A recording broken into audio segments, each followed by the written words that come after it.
Welcome back to the Hill of Roses, where we come once again to celebrate the best contributors to our independent policy movement for progress to bring power to the people. With us, we have another special guest. We have another congressional candidate. This is Maxwell Bero from Maryland's 6th District. Max, welcome to the program. Thanks, John. I really appreciate it. I'm really happy to be here.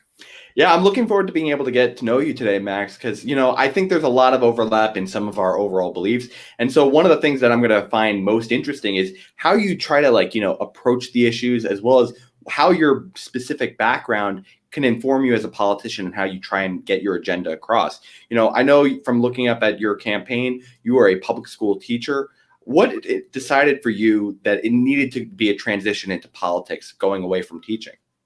So from the beginning of my teaching career, I went to University of Maryland. I student taught while at University of Maryland in PG County, very rough school. One of my colleagues saw a student get stabbed in the hallway. To give you an idea of the school. Yeah. And then since then, I've always taught in very rough, high need areas. But since I've graduated, it's been Montgomery County, Maryland, like the rich suburb in the north of DC. But it's always been these very high need areas. And after just 7-8 years of teaching in these areas, I'm sick and tired of seeing my students fall through the cracks of government policy. Right? I have a student who has a limp. She's 14, 15 years old, has a limp. And we were just, getting to know her, developing that relationship. Yeah. And it turns out that she got in a car accident when she was 3 or 4. Family had no health insurance. So her leg just healed incorrectly. And now she has a permanent, what looks like a birth defect for her whole life because of a lack of healthcare coverage. And of course, she is a Hispanic immigrant. So then she's falling through multiple cracks in terms of the family's healthcare coverage, treatment of immigrants in the United States. There's a lot of stuff going on.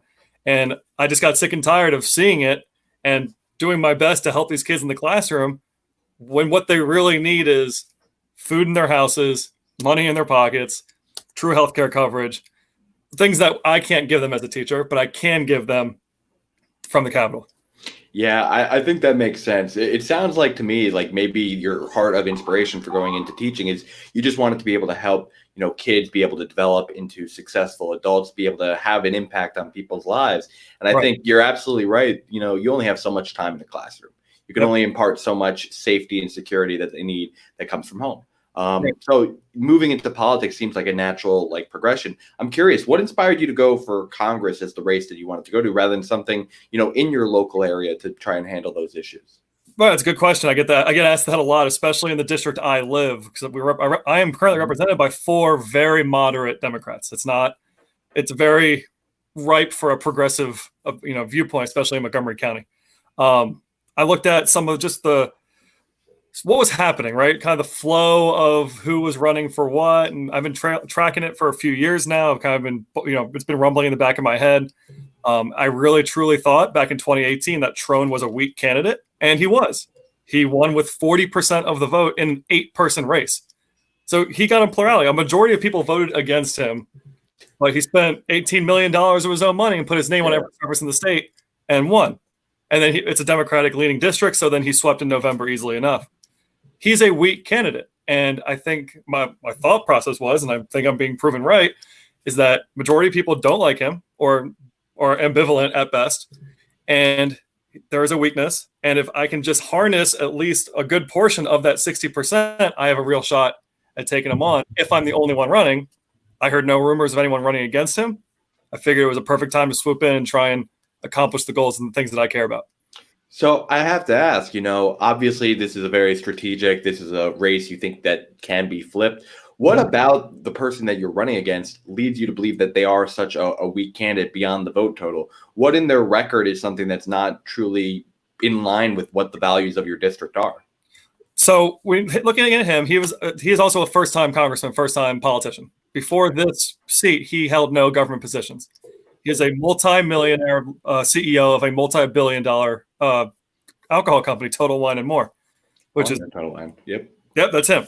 I don't know if he's not on the board anymore because he's in Congress, but he was prior to that. He tried to run in his own district in 2016 against Congressman Jamie Raskin, a very progressive congressman, and he spent $15 million. Jamie Raskin didn't even break up million, and Jamie Raskin kicked his ass. It wasn't even a close race. So he then ran in my district where I live. He does not live in the district. He then ran in this district because it was an open seat previously held by John Delaney, another corporate Democrat. And then all the progressives tried to swoop in. They all split the vote with each other. So he's in here with a district that, again, really doesn't seem like it matches him at all. And again, it's not that he's not just evil. Like, there are congressmen and senators in this country who are evil, and he is not that. He's just there, and that's kind of my problem. That's why I told him in January when we met. So I was like, "Sir, you're just not fighting for the things I care about," and that's why I'm doing this. So he's doing a little bit, but he's not doing enough to make me happy. Yeah, I think that's certainly understandable. At the end of the day, it does come down to issues. And if he's not willing to represent what you believe in, there does need to be an alternative option. If there's no one there, why not step up yourself? I'm curious to hear what your plan in attacking this race has been. Obviously, there's a strong advantage for being an incumbent. That's why it was even tough for him to try and take out someone like Raskin.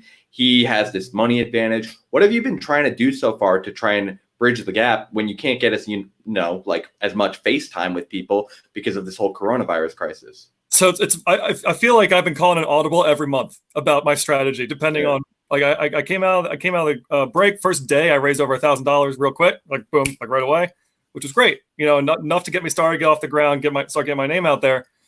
And then the money just dried up because all these groups I'm talking to are saying, "Hey, we support you. We're not going to give you money until you beat him in the primary." Literally, I can't name the amount of times they said, "After the primary, you got us, but we're not going to challenge him because of his money and influence."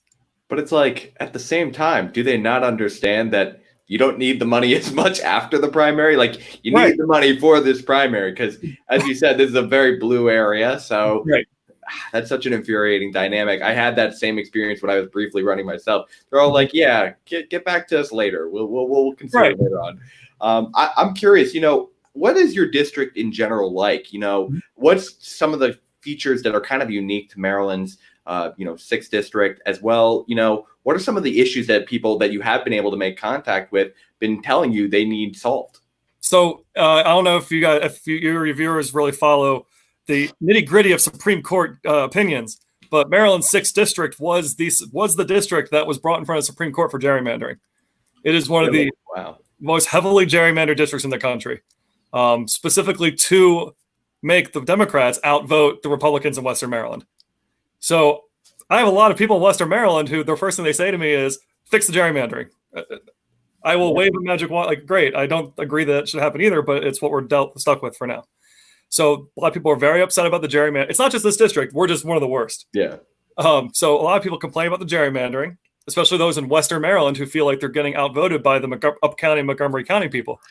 Like, why should the rich Montgomery County people represent the hardworking Americans of the mountains in Western Maryland? So you got a very wide range. You got Gaithersburg and Germantown, two of the most diverse cities in the United States in terms of racial makeup, socioeconomic diversity, religious diversity, every measure you could possibly think of. And then you have Western Maryland, which is extremely white, extremely red, and their economy and their manufacturing is going down. So they have economic needs out there. Montgomery County has the issues that come with having a very diverse area. And then you kind of have Frederick just kind of stuck in the middle because Frederick's split through the middle between 6 and 8 because of the gerrymandering.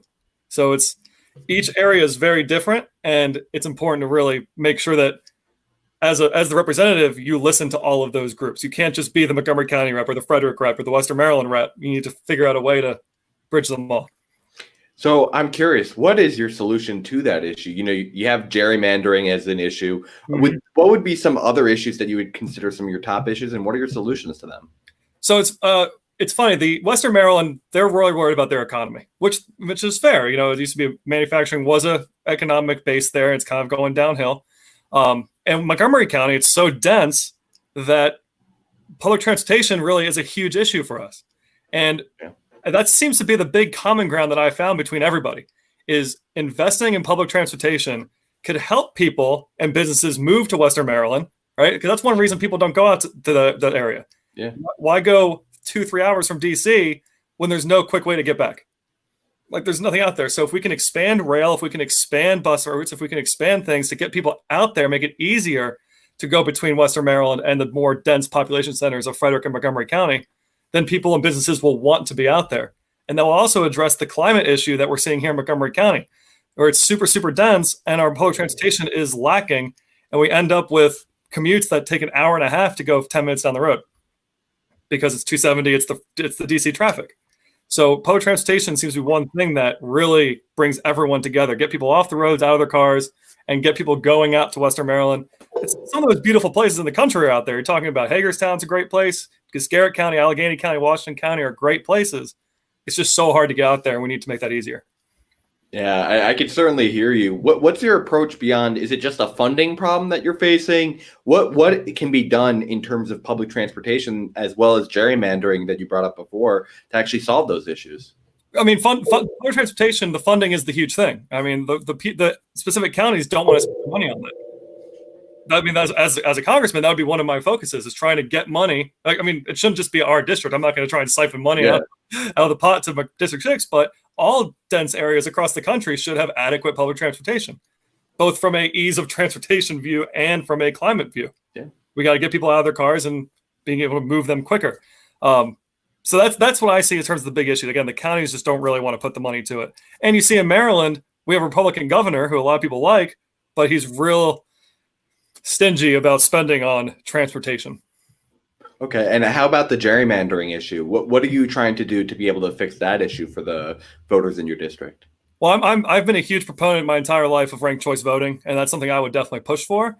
But we have a census coming up, so I think that just trying to make sure we have third party, nonpartisan, non-biased people drawing those districts is something I would really push for until we can achieve ranked choice voting and give people a better voice. Yeah, so I'm curious on that topic. What leads you to have the view that the independent movement to actually draw the lines would be better than something like, we have computers that can do the, shortest straight line as a method for drawing districts. What makes you think that we should be doing this with like a committee that we have to establish that's nonpartisan and independent?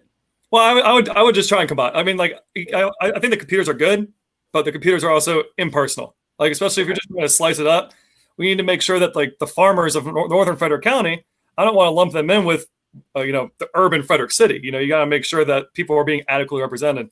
So have the computers do the quick one, have some committee look it over and be like, all right, let's make sure this is good. Any small changes. Let's not throw in, North Potomac and Gaithersburg in with Frederick because that makes zero sense. Okay. Yeah, I could see that, having some form of final approval committee to review what's produced.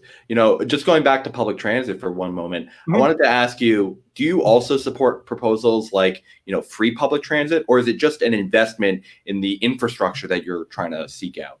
Oh, I'm full in favor of trying to make things as easy as possible for people. Free public transit, I would definitely support a jobs guarantee. I'm a big supporter of UBI in general. Just MMT as a thing, right? The government exists to absorb the debts and to supply the states with what they need to be able to function. And if that's going to be, jobs guarantee, UBI, and free public transportation, that's what works. Yeah, I like that approach in general. The whole idea is we should just be using our money on productive things. Like at the end of the day, we can self-assure that we're not going to go bankrupt from this. We have our own currency. We can be able to print more. So at the end of the day, it's just how do we actually use it? So I totally agree with you there. My question now is, obviously I see that these are your top priorities. How do you think we can actually get that done? Let's say you are able to win your race. How do you see yourself working on the inside as well as organizing on the outside to accomplish this agenda? So, I mean, that's one thing that has never been in Congress before. You got to learn to work with people from all across the country. I often tell my students, people like, why doesn't Congress get things done? 435 or 535 to count the Senate. 535 people from across the country who have never met thrown in a room solve all the problems. Well, you got to have interpersonal skills. And, as a teacher, that's what my job is developing interpersonal relationships, and then getting those interpersonal relationships to produce something. That's what I do. That's my career. So it's really just a matter of getting to know everyone who's in the room, finding that commonality, and then using that commonality to try and have a productive discussion. Just last night, we had a digital candidate forum with all the Republicans and Democrats together in 6th District. And there were plenty of things that me and the far right delegate, Delegate Parrott, who's running for the Republican nomination, plenty of our base assumptions of the problem were the same. And then once you get to the actual solution, then there's a big divergence. But if you start that base assumption, you're at least working it with the same. You're at least building a fire with the same wood. So once you can do that, you can agree on how to go from there. Yeah, I think that's very true, that we have to just like kind of understand what we're working with in a sense. You have to know, okay, who can I bring over for this priority that I already have? And you Exactly. can't do that if you write everyone off from the start and say there's no chance that they could be on board with this. You have Right. to just talk with them and understand the base problems. How would you try to have that balance though between, inside working with these people versus, organizing from the outside with your own district? What do you see that balance as a congressional candidate and hopefully representative? Sure. So I always laugh when I go on, see Donald Trump on Twitter. I've never golfed in my life. I don't have any intent of starting. And I've always thought of myself as when I'm not actually in Washington, I'm going to be in the district. I mean, I live here. My community is the district. Yeah. But if I'm not here in Clarksburg or Upper Montgomery County, I'm going to try and get out to Frederick. I'm going to go out to Western Maryland. I'm going to visit those businesses, visit those groups. That was my favorite thing of campaigning, was going to all the different groups meetings around the district. It wasn't so much, it was just going in, people who are ready to talk politics and like, hey, here I am, here's what I'm doing. There's no reason that should stop ever while you're a congressman. I don't care if it's my first week or my 11th month doing it. I'm going to go to every possible meeting I could possibly go to around the district, listen to the people, talk to the people. David Trone, my opponent, he was the first Maryland congressman of the 6th district to open an office in Western Maryland. So that's good. That's amazing. That's great that he did that. It's pathetic that it took till 2018, 2019 for that to happen. But the people in Western Maryland love that, and they should, because he's trying to get out there and listen. And that's a tradition that I will hope to develop and expand upon, getting out there and actually listening to people. Yeah, I think it is very important, to be able to have that interrelationship. Obviously, when you get into Congress, you'll have a very established team to be able to manage the day-to-day of, being able to balance what legislation is coming forward to know when you can go back to the district. But How have you been trying to manage your existing campaign team? What's your leadership style been in, I'm going to focus on this stuff, you guys go focus on that stuff. What have you been trying to do as a leader for your own team so far? So that's one thing that I love about my campaign so far is we don't have set roles. We have a team. We are a group of people who, when I started doing this, who were like, hey, I like what you're doing. I want to jump in and help. Like, what can I do? And I'm like, I'm not going to give you a role. Everything we're going to do, we're going to talk about. We have running Google Docs where we all just put in our ideas and talk about them. And everything comes down to me making the final executive decision about what I want to do. Like I have people who I trust more than others, not going to lie. But there's people that I just want everyone's viewpoint. And I don't see why. I mean, obviously it's going to have to expand and people are going to have to get more specific roles once this campaign gets bigger and that is successful. But that's how I like to lead. I want to listen to as many people as possible, to as many viewpoints as possible, and then talk it out and figure out what the best course of action is. Do you think that causes any constraints on yourself? Obviously, the more voices you're listening to on your team on every subject, the more time it's going to take. What would you say is your approach, when you get into Congress? How would you try to manage a team at that point? So I mean, then we'll have to have specific, the field director for getting out there, the specific policy people for whatever we're trying to focus on. But I would try and treat it almost like a mini cabinet. That's kind of how I lead. That's how I would think about it. I don't want to use the bureaucracy structure, but have my 5 or 10 people who I really trust and are willing to talk things out, and then they will have their specific responsibilities and people to deal with. That's how I view it. Yeah, I think that's exactly how I would personally want to structure it. Is kind of establishing, as you said, kind of a smaller cabinet. You obviously don't get the same size as the presidents do, but I know for a fact that I'm not an expert in all areas, and it's great to be able to bring people in that are. What would you say are some of those areas where you feel like the most confident, where you feel like you're a subject matter expert and you would start prioritizing day one where you're in Congress? Obviously you have the education background, but what else would you go try and do beyond that?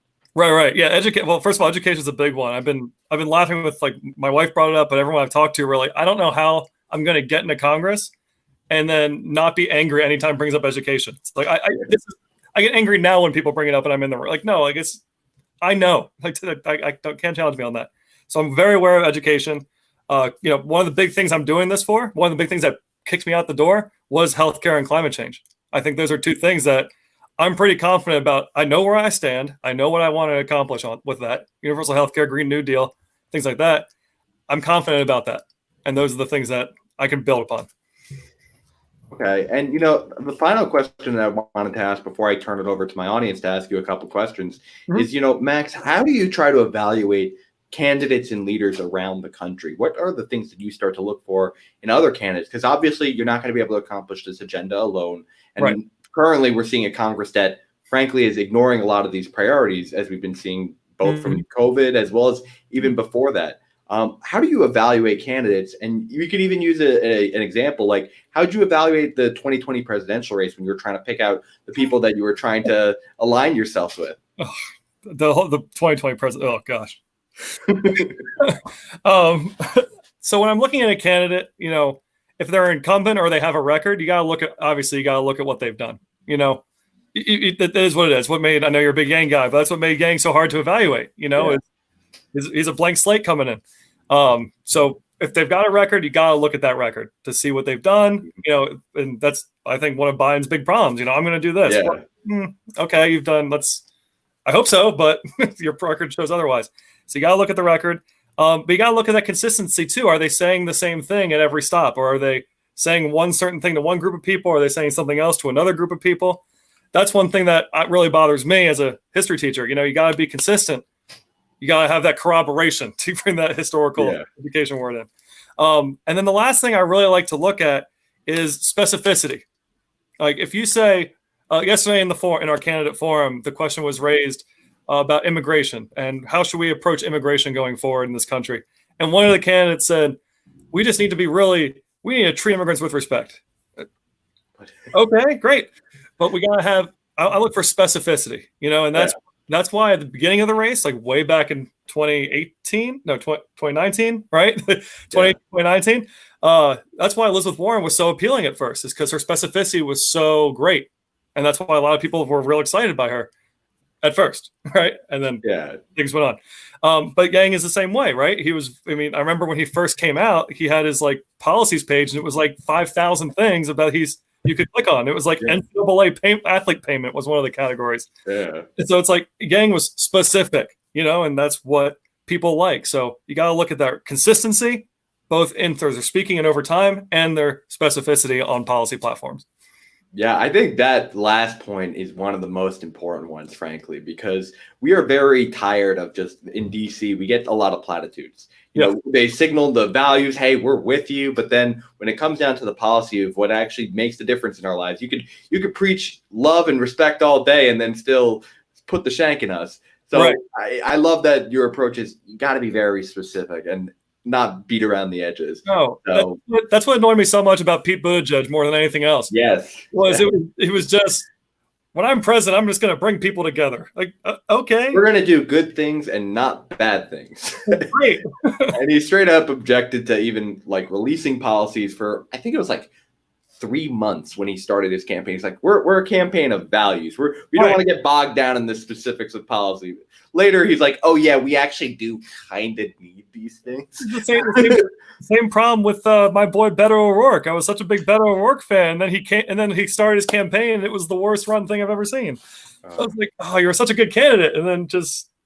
He's a likable guy. I will give him that over Pete. I just feel like he's very genuine, even when he's vague and at the same time, it's not like he has a perfect record. I acknowledge. Right. Let's now try to transition to one last question I wanted to actually ask. I'm going to be a little greedy with my fan time here.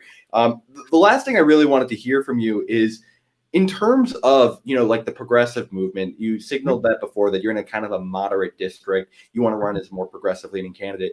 What is something that you think that the progressive movement as a whole, and we can be more specific, the progressive caucus in the House that you would hope to join, needs to do better going forward? I think that it's funny. I was actually just thinking about this yesterday. They just need to be better at branding. That's really what it comes down to, is that they're just not good at selling themselves in general. The progressive movement is the best for workers. It's the best for minorities. It's the best for all. If you just think about it, this is something I heard Jamie Raskin say a week ago. You can arrive at progressive goals if you just think about all the issues for 5 minutes. Oh yes, this is the best way to solve a problem. Is UBI, is universal health care, is these things. So it's just a problem of branding and salesmanship. And you gotta think about, how is your message resonating? Don't go in and be so confident, yes, I'm right. You're right. Think about how you're selling it. Think about how you're bringing it to the people. Don't just be like, well, if they don't accept it, then that's their, no, like you got to think about how you're selling it, how you're portraying it. So I have a question. What types of examples would you say that we're not doing a good messaging job on? Right. So it's funny. When the very first group that reached out to me when I announced was the Democratic Socialists, the DSA. They were the very first group. They're like, we love the platform. We love what you're doing. They're like, if you don't want our endorsement, we get it. That's a weird label to have, but we'll support you either way.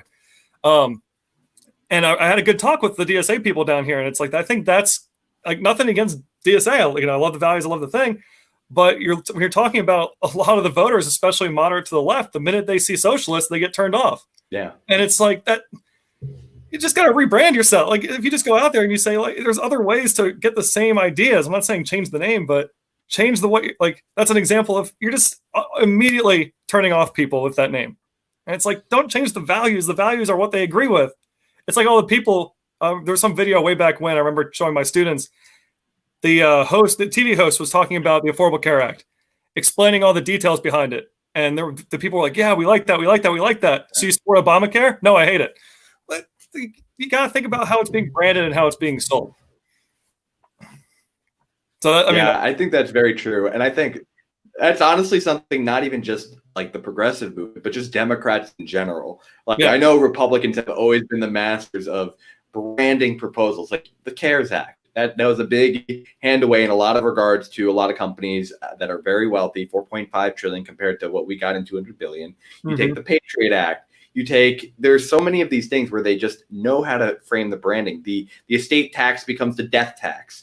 Right. We need to be strategic about these things because I'd frankly, like, you may even agree with like the DSA, but I'd rather just win and call myself a capitalist and get these policies than stick to the whole branding argument the whole time. To tell a quick story about the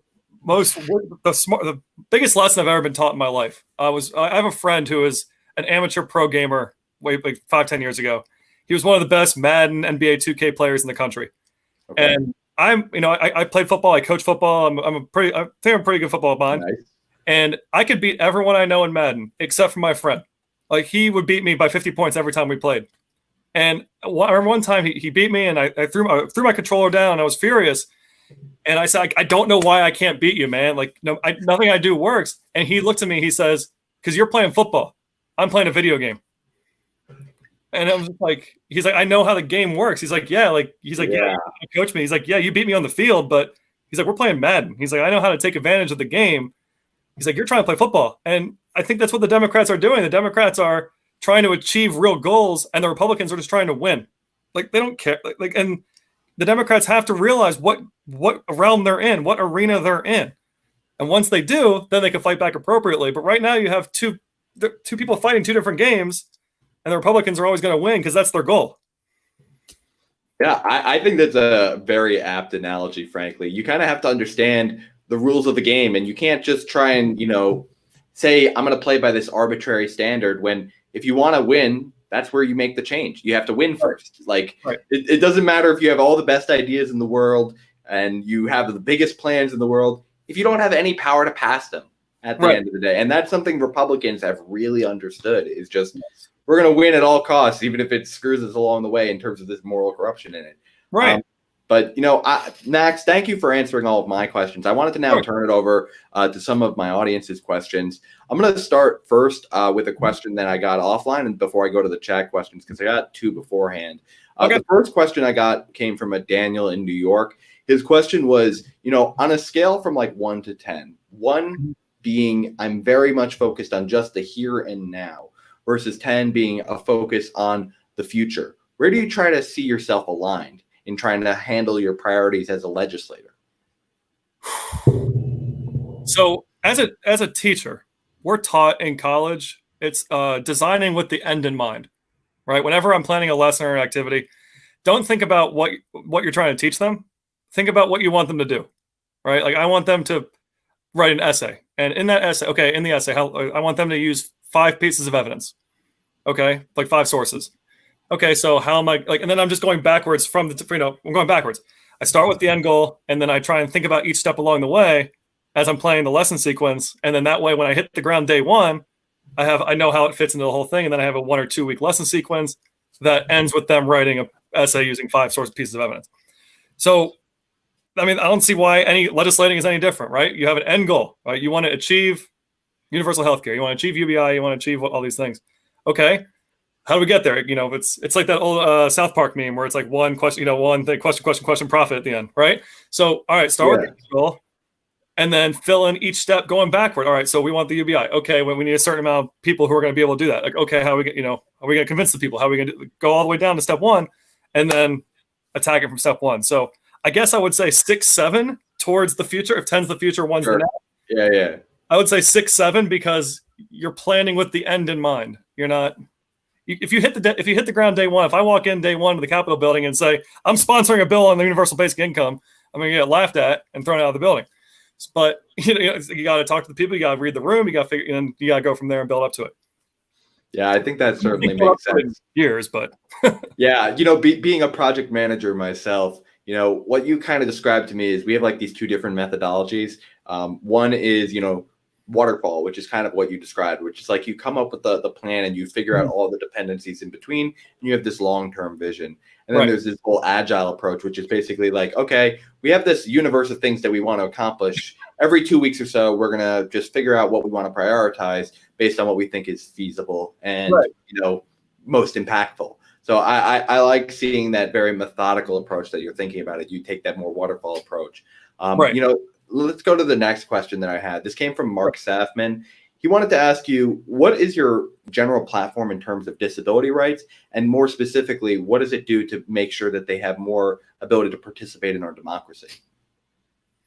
So, participate in democracy is an interesting question. I know I can't ask for clarification to the person who submitted it, but it's like, we got to beyond making voting more accessible, I think vote by mail is one of the best things we can do to just make it easier for all people to vote. I mean, what was it, Trump the other day, who just said, if they've, we can't let them all vote, then we'll lose. Well, yeah, okay. So let's make it easier for all people to vote.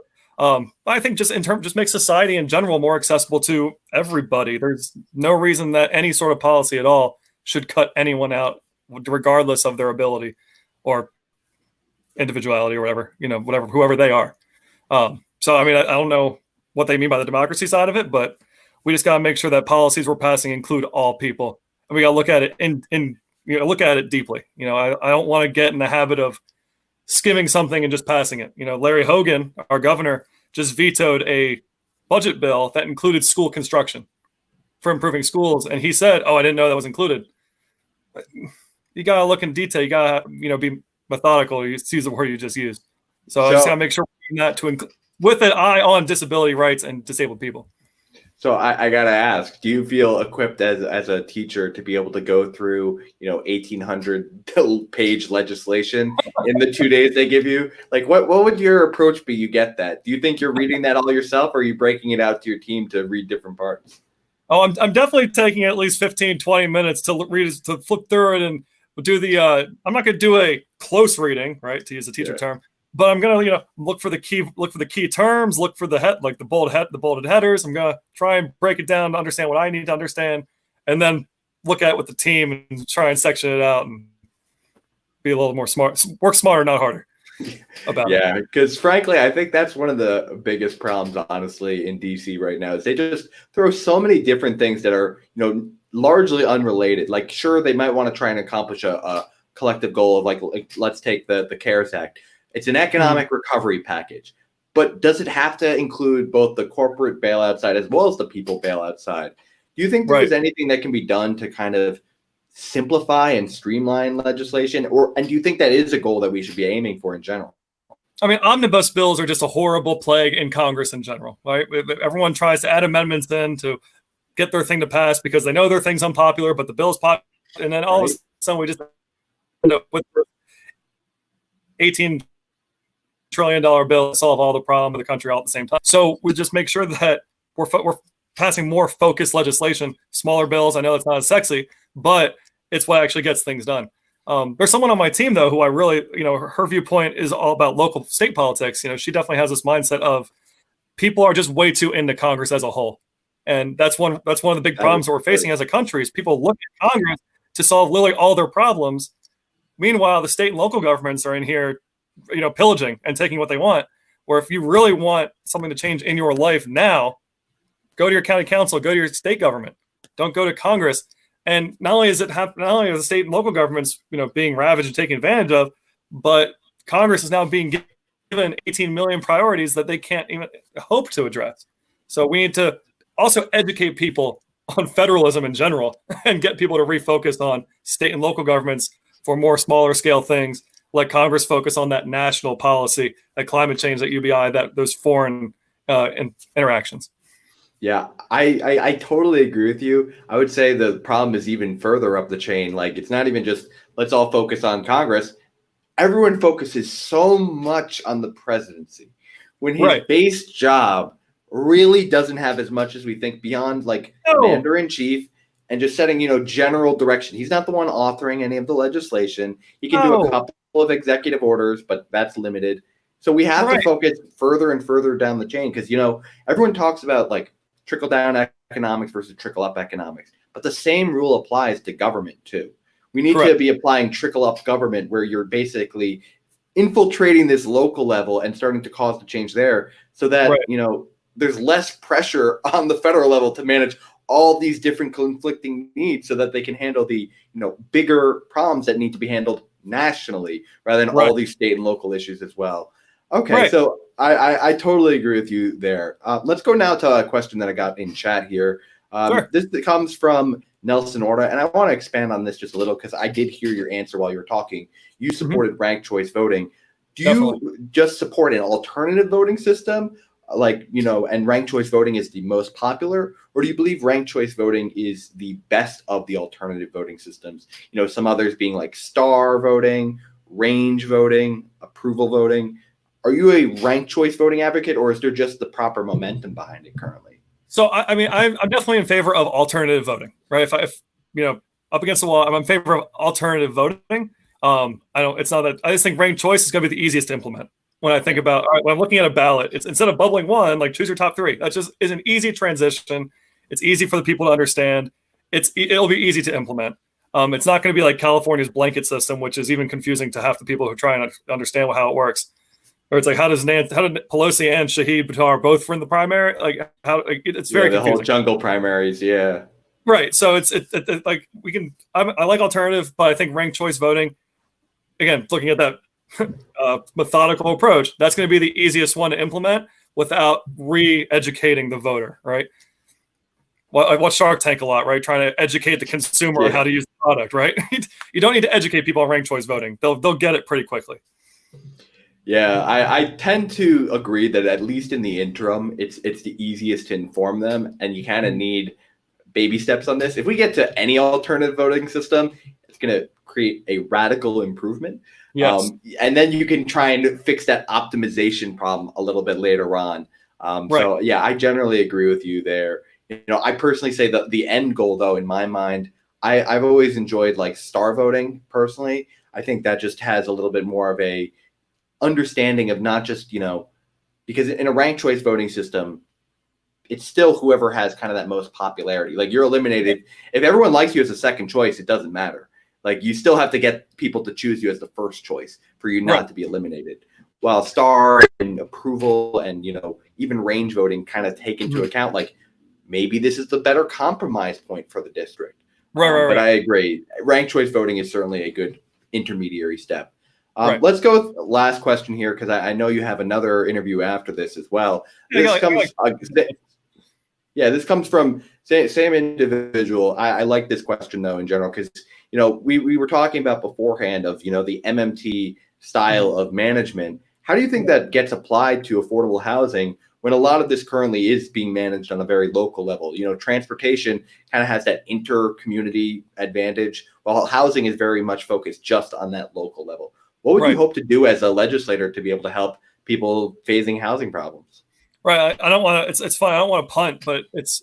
I think looking at Montgomery County, we're dealing with that a lot right now. In terms of our county executive and the county council are really butting heads about how to build affordable housing in our district. So I think, like I said, I hate to punt on it, but I think that's definitely a county level or a state level at best issue. Western Maryland, Frederick County, like most the not Montgomery County part of the district, that's affordable housing isn't really something that they're worried about right now. It's only in the real dense areas of Gaithersburg, Germantown, and outskirts of Rockville of my district. So I think that, again, it's really going to be better for state and local governments to address the needs of their citizens when it comes to housing. Now, when it comes to funding of that, I'm willing to entertain some sort of grant, like project grant or some sort of categorical grant proposal where it's like, all right, you meet a certain amount of requirements of people and housing units and blah, blah, blah, blah. You'll kick some funding that way. That way it can apply to all dense areas across the country. I wouldn't want to try and, like I said, siphon off money, like pork barrel politics into the district. But some sort of systematic grant where it's, we're trying to build this many houses for this many people on this amount of land. Okay, the federal government will subsidize that, or the federal government will encourage that to make sure it happens a little faster. I can get behind that. Okay. Well, that will do it for our questions here. Max, I wanted to thank you for answering both the audience's questions as well as mine. How could people be able to support your campaign going forward? When is the primary? I know it's upcoming soon. And, as well, what can they be doing now to be able to support you during this time period of COVID? Obviously, we're not going to have everyone here from Maryland's 6th district. How can they get involved? Yeah. So primaries on June 2nd. Right, that's the in-person voting day. So about 10 days, right? 10 days. And Maryland actually sent out all the ballots already. We're doing all vote by mail. Maryland paid for it. Maryland sent them out, prepaid, postmarked. I'm sure some people are just taking it, throwing it in the trash, but anyone can mail it back. So because of that, really what we're trying to do, I wish I had the money and resources and time. I'm still working full time too. Like I'm teaching full time, which is a nightmare during this. But what really all we need is just as much sharing and broadcasting of my platform, my posts as much as possible. I'd love to have some infrastructure more in place, but life got in the way. So just trying to broadcast and post and share as much as humanly possible to expose it to as many people, and obviously donate whatever you can. Yeah, I certainly agree. I do hope everyone is able to share this interview with Max that we had today. I think this is a very elucidating conversation into how you try and think about these issues. I think you are very focused on a couple of key issues. I think there's some people who have come on here who have this very I'm going to try and tackle everything. And I'm going to take on all these responsibilities that the states and localities should be handling.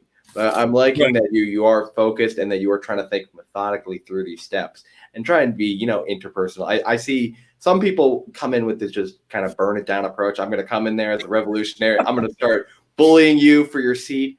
Right. I don't think that's how you actually can make change very well. The bully pulpit is much more designed for a president. It's not designed for individual congressmen who have to work with these people day by day and have them hopefully co-sponsor and vote for their legislation. So, Max, I appreciate your approach in general. And thank you for being here with us today. Folks, I just want to let you all know the way you can be able to actually go to his website. We have it here at the bottom of our page now. It's maxwellbero.com. So if you do have the means to be able to support him, please go there and do so. I'd assume you also have a volunteer link so that they can get linked in with potentially doing some of those phone banking activities. So if you don't have the money to give and you still want to support, that's another way you can be able to do that. Max, thank you for being on. And Rosebuds, I just want to let you know that this upcoming week, we're going to be going through some more of these interviews with congressional candidates. We're going to be having our universal basic income debate on Wednesday. So I'm looking forward to that. And there are many things on the horizon, but I just want to make sure everyone knows I'm thrilled it's Memorial Day weekend. It's been a grind. We all needed this break. So I'm very thrilled for that. Max, I hope you have that break too and they didn't force you to do some teacher job stuff, because I know that we've had that in the past in my district where they still had to go in. So I hope you can take some time for yourself as well. I need it right now. Rosebuds, thank you for being here today, listening to Max, listening to us go through these very important issues. I hope you're staying safe out there. And as always, I hope you're staying rosy. All right, John.